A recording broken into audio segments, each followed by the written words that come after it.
Clyde Smith was a high school freshman in 1971 in Alabama, and he posted a picture of his old textbook online so everybody could see it. And what it shows is the insane propaganda that an entire generation was subject to in the South.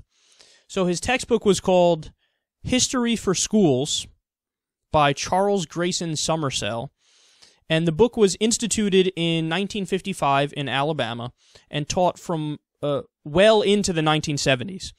So I'm going to give you some of the teachings in a second, but just remember that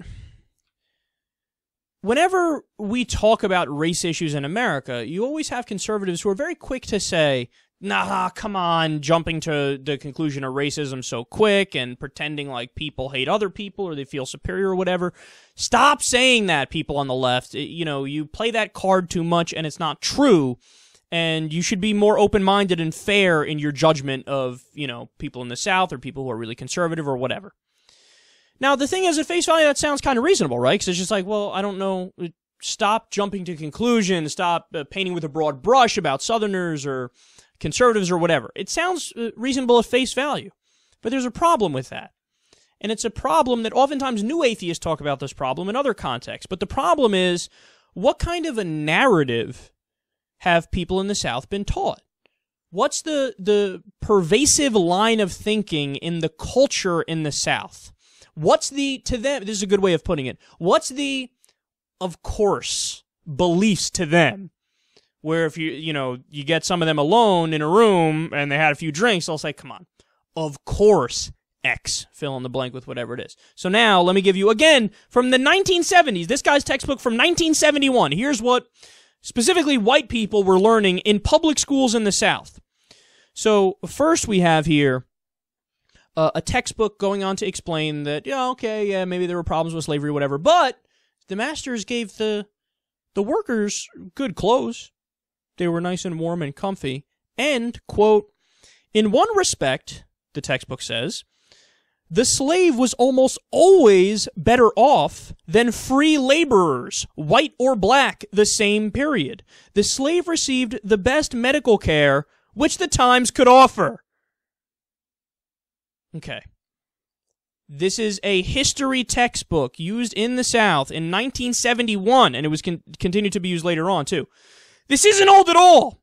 And they're saying in there, they're teaching this as if it's history, as if it's a fact. They say, no, you're misunderstanding. The slaves oftentimes had it better than free laborers, white or black, because they got the best medical care available. Come again? Number one, that's totally made up. Number two, you're talking about the health of slaves, and you didn't start off with saying how whippings happened on a regular basis, how there were rapes that happened on a regular basis. That's why, for the longest time, black Americans know this very well. Throughout their history, plenty of examples of the slave owners raping the slaves and having kids, and then they wouldn't take care of the kids. So you thought it was more appropriate to say they had good health care, even though they didn't, than to say, well, when it comes to the health of slaves, they were property, and they were treated as such. They were, they were whipped, they were hurt, they were forced to work extreme hours. They weren't viewed as a person, quite literally weren't viewed as a person. None of that was brought up. They have to have good health care, so I hear. Does this sound like propaganda to you? That's because it is. An entire generation recently of Southern white people learned this. And then we wonder why people get mad that you took down the Confederate flag. Because in their mind, they bought into the propaganda. They thought, what do you mean? We were the good people all along. We were taking care of our slaves. We were treating them good. In the North, those assholes were treating them like shit. They didn't even have good health care there. They had good health care here. This is, if you understand that this is what they really thought in the South, then you begin to get it, why they're angry when you take down the Confederate flag and you say it doesn't represent good things. They think, what do you mean? No, we were the good guys. Our history books told us, so I know it. Okay, we got another example here. Next one says, with all the drawbacks of slavery, it should be noted that slavery was the earliest form of social security in the United States. It was the legal responsibility of the master to take care of aged workers. It was against the law to emancipate a slave after he was too old to work. Oh my goodness. They're arguing that slavery is like a social safety net program. Yeah, it's just like your grandma getting $1,000 in the mail from the government so she can get some food and pay the light bill.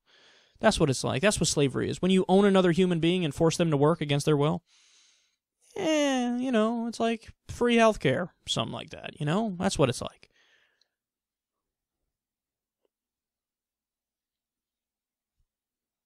They also act like it wasn't the case that slaves were forced to work until they died. They were. They said it was against the law to emancipate a slave after he was too old to work. And they say that as if it's a good thing. It's against the law to free a slave after they're too old to work. So if they're really old, you can't free them. So you're saying it's preferable that they stayed in chains? Like, oh, weren't the masters nice? They let them stay in chains. They were kind enough to let them stay in chains after they're too old. Again, they worked until they died anyway. So, okay, they die, and then after they're dead, the master has to take care of the slave. The twisted logic used, but this was pumped into the heads of Southern white people into the 1970s. There are a lot of people now. So middle-aged white Southerners were taught this garbage. That's why there's such a divide, guys. That's why they don't understand when the North is outraged by the Confederate flag and the fact that it represents secession. You tried to leave the United States of America. You were traitors. You were treasonous.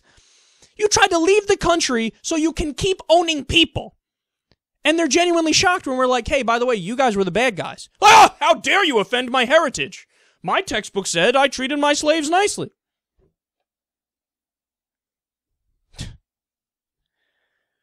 The reason I tell you all this, man, is because the battle's never over. The war is never over. The battle of ideas, the war of ideas, where you have to remind people what the proper principles are and what makes sense, what's upholding civil liberties, what is fighting for somebody's rights, what's fighting for a better system. Because in the minds of those people, they genuinely believe, no, the better system was the one we had. We were the good people all along. I know because my history book told me.